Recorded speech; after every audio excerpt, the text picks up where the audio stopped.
Ecuador is a constitutional, multi-party republic with an elected president and unicameral legislature.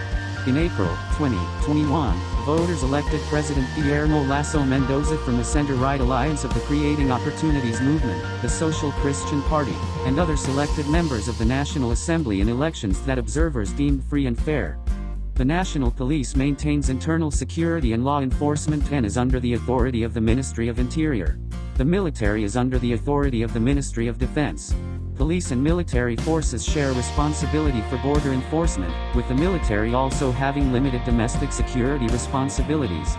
The military may complement police operations to maintain and control public order when expressly mandated. Migration officers are civilians and report to the Ministry of Interior.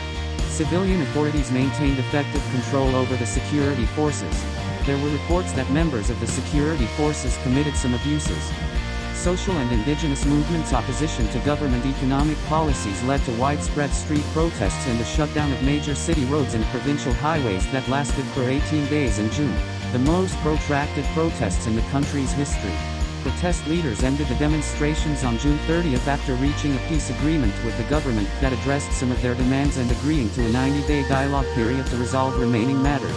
The protests paralyzed the country, significantly disrupting economic activity and medical services. Attacks by non-governmental armed groups against security forces during the protests, and police and military responses to those attacks and protests, resulted in deaths and injuries among security forces and civilians.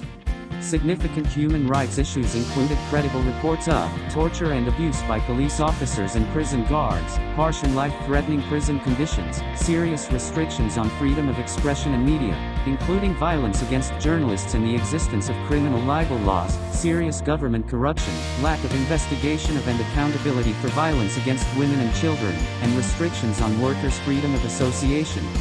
The government took steps to investigate and prosecute officials who committed human rights abuses or engaged in corruption. Members of criminal gangs in prisons committed acts of torture and killed their rivals during prison disturbances. There were incidents of violence and threats of violence against politicians, journalists, prosecutors, and judges likely perpetrated by non-government actors. Members of society engaged in crimes involving violence or threats of violence targeting lesbian, gay, bisexual, transgender, queer, or intersex persons.